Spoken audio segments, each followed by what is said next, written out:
الحمدللہ رب العالمین والصلاة والسلام علی سید الانبیاء والمرسلین وعلی آلہ واصحابہ واہل بیتہ اجمعین۔ الحمدللہ اس کلپ میں ہم آپ کو حضرت علی رضی اللہ عنہ کا مزار شریف دکھائیں گے، جو کہ نجف میں عراق کا شہر نجف یہاں پہ ہے، اور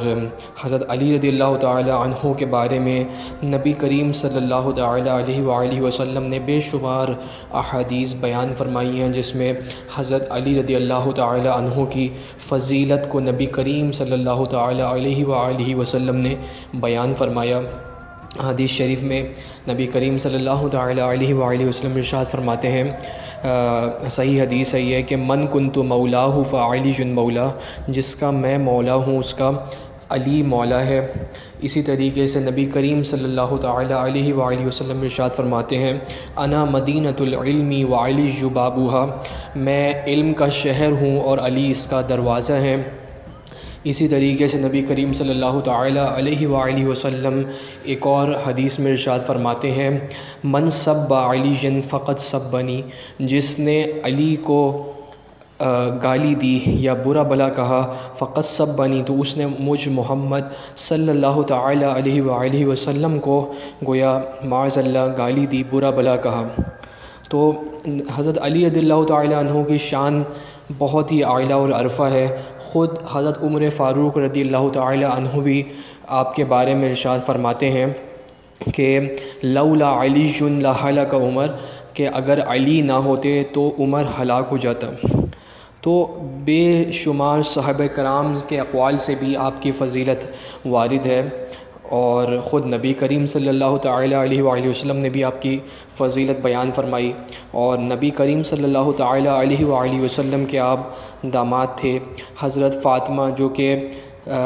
جنتی خواتین کی سردار ہیں، ان کے آپ شوہر تھے، اور حضرت علی رضی اللہ تعالی عنہ حضرت امام حسن اور امام حسین، جن کے بارے میں نبی کریم صلی اللہ تعالی علیہ وآلہ وسلم نے خود ارشاد فرمایا کہ میرے یہ دونوں بیٹے امام حسن اور امام حسین جنتی جوانوں کے سردار ہیں۔ سید الشباب اہل الجنہ کے الفاظ نبی کریم صلی اللہ تعالی علیہ وآلہ وسلم نے اپنے دونوں نواسوں امام حسن اور امام حسین کو عطا کیے۔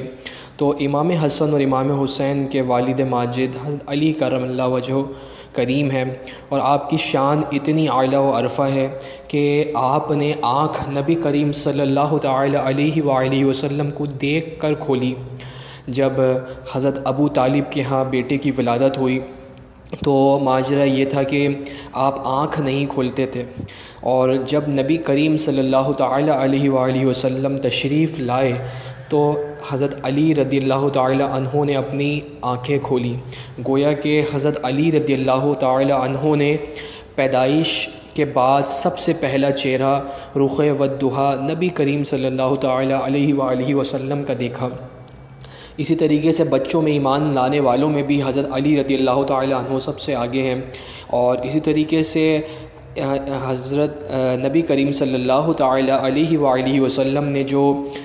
10 عشرہ مبشرہ کے نام گنوائے ہیں، جن کو آپ صلی اللہ تعالی علیہ وآلہ وسلم نے دنیا میں ہی جنتی ہونے کی بشارت دی، اس میں حضرت علی رضی اللہ تعالی عنہ کا بھی نام شامل ہے، اور حضرت علی رضی اللہ تعالی عنہ چوتھے امیر المؤمنین ہیں۔ تو اللہ تعالی ہمیں حضرت علی رضی اللہ تعالی عنہ کا مقام و مرتبہ سمجھنے کی توفیق عطا فرمائیں۔ ایک اور حدیث میں نبی کریم صلی اللہ تعالی علیہ وآلہ وسلم ارشاد فرماتے ہیں کہ اے علی، تیری مثال بھی حضرت عیسیٰ ابن مریم کی سی ہے کہ کچھ لوگوں نے ان سے بغض رکھا اور وہ بھی ہلاک ہوئے، اور کچھ لوگوں نے ان کو اس قدر مرتبے میں اعلیٰ اور عرفہ بنا دیا کہ گویا خدا سے ملا دیا، تو وہ بھی برباد ہوئے۔ تو اے علی، تیری مثال بھی گویا عیسیٰ ابن مریم کی سی ہے کہ کچھ لوگ تجھ سے بغض رکھیں گے اور وہ بھی ہلاک ہو جائیں گے، اور کچھ لوگ تجھے رتبے میں اتنا اعلیٰ اور عرفہ بنا دیں گے، گویا خدا سے جا ملا دیں گے، تو وہ بھی اپنے معاملات میں خرابی پیدا کر لیں گے۔ الغرض حضرت علی رضی اللہ تعالی عنہ کی بے شمار فضیلتیں ہیں، اور آپ علم و حکمت میں بھی بہت ہی اعلیٰ اور عرفت ہے۔ آپ کے بے شمار اقوال ہیں جو آج بھی روئے زمین کے انسانوں کے لیے نصیحت کا باعث ہیں، ان کے لیے عقل مندی اور دانش مندی سیکھنے کا باعث ہیں۔ تو اللہ تعالی ہمیں حضرت علی رضی اللہ تعالی عنہ کے مناقب اور مراتب کو سمجھنے کی توفیق عطا فرمائے، اور آپ زیارت کرتے رہیں ان مقامات کی۔ اللہ تعالیٰ آپ کو بھی نجف اشرف کی بادب حاضری عطا فرمائے۔ نجف میں روزے کے اندر ویڈیو بنانا الاؤ نہیں ہے، مزار شریف کے پاس ویڈیو اندر نہیں بنائی جا سکتی، تو ہم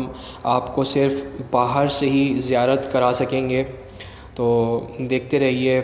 اور ان ویڈیوز کو ضرور شیئر بھی کر لیجئے اپنے دوست احباب کے ساتھ۔ اللہ تعالی ہمیں عمل کرنے کی توفیق عطا فرمائے۔